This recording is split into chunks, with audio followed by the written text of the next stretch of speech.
What's going on, Yins? This week on CarDadBill, we have a small Lexus. It's the UX 250h hybrid luxury trim.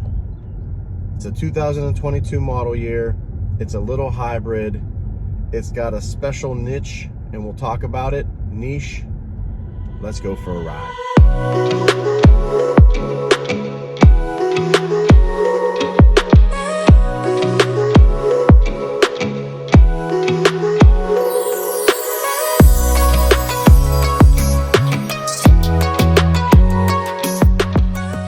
First impressions on the UX from Lexus.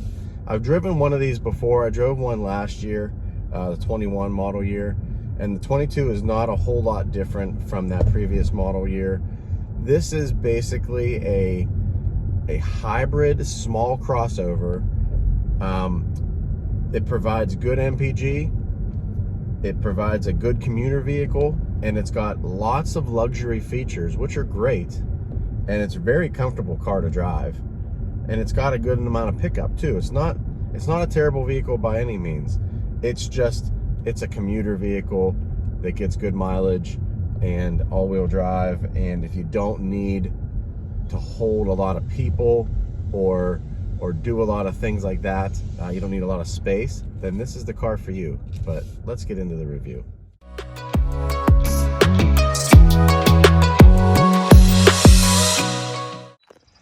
All right, guys, standing outside the Lexus UX, and what are the first things you notice about this thing? First off, it's small. Second off, it's got great lines back here on the back wheels. It's got smooth top, and it's got that spindle Lexus grille that all the Lexuses have. And look at these lights. So you have triple beam headlights up here. Then you have the fog light. Then you have the side turning light. So that light turns on, this one turns on when you're turning this direction and lights up the road on this side, and it does a really good job of doing that. Love the grille. Love how that is 3D. It's dope. Really nice. And then Toyota does the same thing on Lexus. They give you the blue hybrid. This is your daytime running light and your turn signal, and it's sharp for sure. Lexus wheels, they're average, but it's a hybrid, so what do you expect, right? And then back here, this is what I was telling you before. It's got a bulge back here on the back tire, which is really sharp.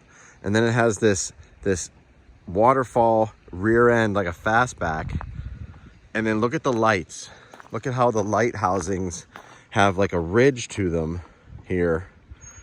That's like a kind of a 3D. It kind of sticks out from the car. I mean, you don't see that a ton. It's almost like the old Cadillacs with the big wings on the back, like the fins. It's sharp. And this light is continuous at nighttime. Your brake lights are only over here with your turn signals over here, but this light's continuous. That's your daytime or your running light, your parking lights. The exhaust pipe's only on one side because you don't really need it to be dual exhaust. But it's a nice looking little car. I will give it that. It's not terrible. I wish it had bigger wheels. Well, it is what it is, right? It's a hybrid commuter vehicle, and it's not bad looking. Let's jump inside. All right, guys, inside the Lexus, and I want to go over a couple things. First off, look at the interior overall. It's a very spacious, clean, well-designed interior. Well, let me take that back. Spacious might be the wrong word. It's definitely intimate and driver focused. Notice how everything here is kind of pointed towards me. It's really driver focused. Let's say that. So the materials here on the side, they change from a smooth material to a more rough material to a soft material where your arm's going to sit anyway. Your buttons, some the gas gauge or the gas fuel cap button there. The trunk release and then the hood release are all down there. Your gauges up front here change with your drive modes, which are up top. I like how Lexus does that. They have their traction control on this side, and then their drive modes on this side, which change, and then it changes the look of the screen at the same time. So every time you change it, it changes the gauges.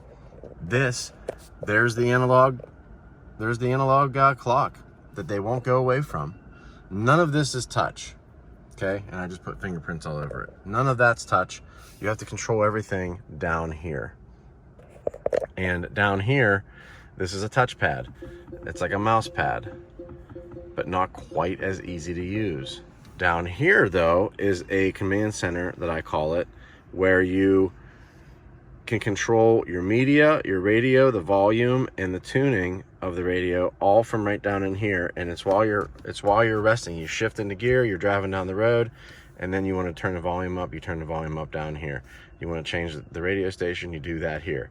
You want to change what band you're on, whether you're on satellite radio or whatever, you do that down there as well. Next to that are your EV and your hold buttons. Then moving up, you have your coffee or your cup holders. This is just a rubber area for storage. Dedicated buttons for all of your seats, heated and cooled, and heated steering wheel, which my heated steering wheel is always on. I can't get away from that. CD player, I know. Tell your kids, CDs used to be the thing, man. We used to use those all the time. And Lexus still has the CD player. Then you have your HVAC controls across here. These are toggle buttons. These go up and down with your selections. Cool vents. I like how the vents, they twist to turn them off and on. And I like the way they look. I like the way they sit on the dash next to your power button. Swooping along to the other side. Look how that kind of cascades across, layering the materials again, right? There's always a layering of materials, whether it's the top to bottom or up and down like this. It's always, each manufacturer does a different kind of layering of materials, and I like the way Lexus does this. And I like how the grille has a little bit of detail to it as well on the speaker. Look at these seats. Really nice trout material, texture. You have the comfortable leather seats with the comfortable backs, and then you have that layering there as well of the material. There's the back seat. We'll go back there and look in a second. In the middle here is where your actual charging port is, and your CarPlay for the screen up there. Here you can go from this side, or you can close it, and there's actually a little cord part right there. You can actually close this and then open it from this side as well if the passenger wants to grab something. And then here's a little rubber area for coins or whatever you want to keep small, maybe some rings. Take a ring off and put it in there. It won't roll around because it has a rubber texture to it down there.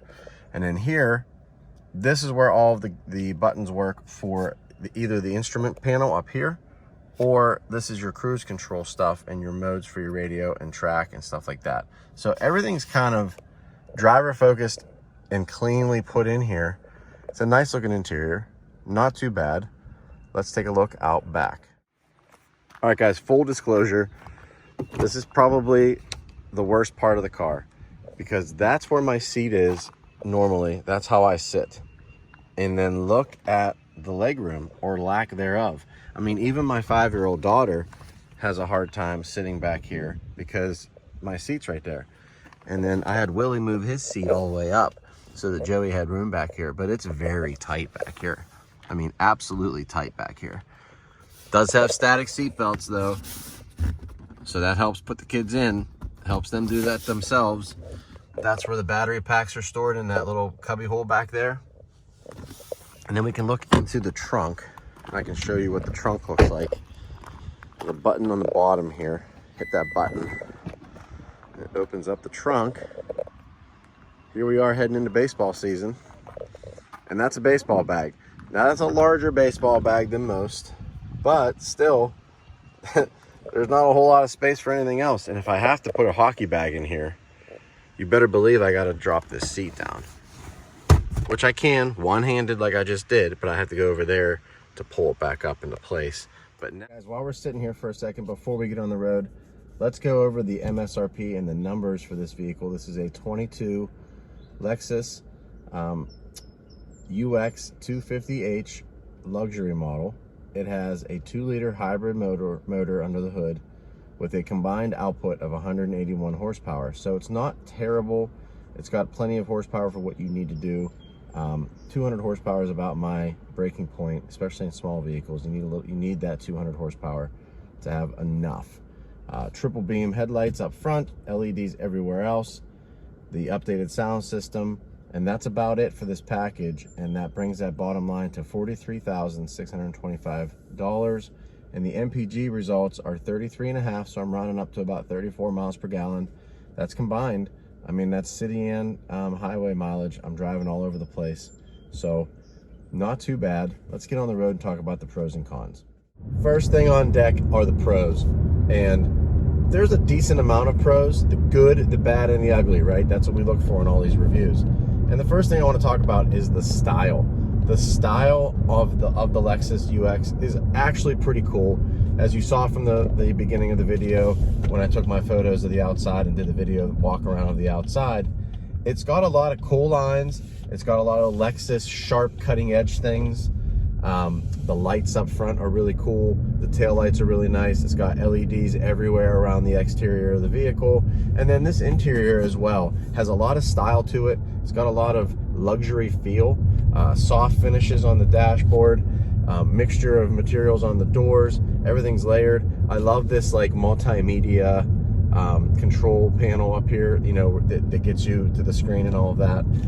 Not a big fan of the touchpad, like I said, but the other controls are pretty cool. So the style is really nice. It's up there on top. Number two thing of the good is it's efficient. I mean, I'm getting 34 miles to the gallon, and I'm driving it on the highway. I'm driving it in city. I'm driving it hard. I drove it hard this week just to see if I didn't change my driving habits whatsoever from how I drive my Audi to how I drive this. And I drive my A6 fast. I like that car. It's got a good power. And so I drive hybrids the same way. I used to drive hybrids with the attention to the mileage, with the attention to trying to get the most out of it as I possibly could. But in this case, for this vehicle, I said, screw it, drive it as you would normally drive and see what kind of mileage you get at the end of the week. And I'm happy to say that I'm getting 37 miles to the gallon. I'm in the power band a lot, but hey, if you're gonna live with a hybrid vehicle, you might as well drive it how you want. So it's an efficient vehicle. The braking's great. It handles well. It takes bumps well. It gets good gas mileage. You know, all of those things are pluses. The next thing is the sound system. Now, when you have your CarPlay plugged in or you're listening to satellite radio, there's two different types of radio that you get. It kind of mutes the treble and the bass on your CarPlay settings, and you can change the sound settings in the car, but it doesn't do a whole lot different. If you're driving around with the XM on, or the Sirius XM on, it sounds a little bit better, has a little more bass, has a little more treble. But the sound system is definitely a pro. And the last thing from my pro list are the finishes. As we went over on the interior of the vehicle, it's got fantastic finishes, great layering, great technology. I love the gauges. I love how all this stuff works. I love the buttons and the switch work. And Lexus does it right. Lexus interiors are always top notch, and this is no different. Let's get to the cons. Guys, so let's quickly go over some of the bad things that I found with the Lexus. It's just the size overall and the price. I can sum it up pretty quickly in those two words. The size inside here is very intimate and it's very small. My kids have a hard time back there fitting. They're kicking my seat. I can't imagine having adults back there. It would be very small. And the cargo space in the back doesn't carry all of our sports equipment, doesn't carry all of that stuff. Now, if you don't need space for that kind of stuff, then you're gonna be fine. But if you do need space like that, like I do, for hockey bags and baseball equipment, then you're gonna have some problems with the overall size of the interior. The price, $44,000, is steep. It's almost 50 grand for a small hybrid vehicle. I think if you're looking for a small hybrid vehicle, you can look elsewhere and you'll be happy. There's a lot of options out there nowadays for hybrid vehicles, especially this size hybrid vehicle. So I wouldn't limit yourself to Lexus. I would look outside of that, especially if you don't want to spend that kind of money. But those are my pros and cons with the Lexus. Overall, it drives well, it gets good mileage, it's comfortable, it has good tech in it, but the size doesn't fit my family necessarily, so keep that in mind when you're searching for cars. But that's just my opinion. What's your opinion? Leave it in the comments below. Leave me a message, like it, dislike it, keep it going. I keep sending these videos out. I'm gonna keep getting them and keep sending them out as much as I possibly can. It's CarDadBill this week, real cars for real people, for real life. I appreciate you guys watching. Subscribe below. I'll see you guys next week.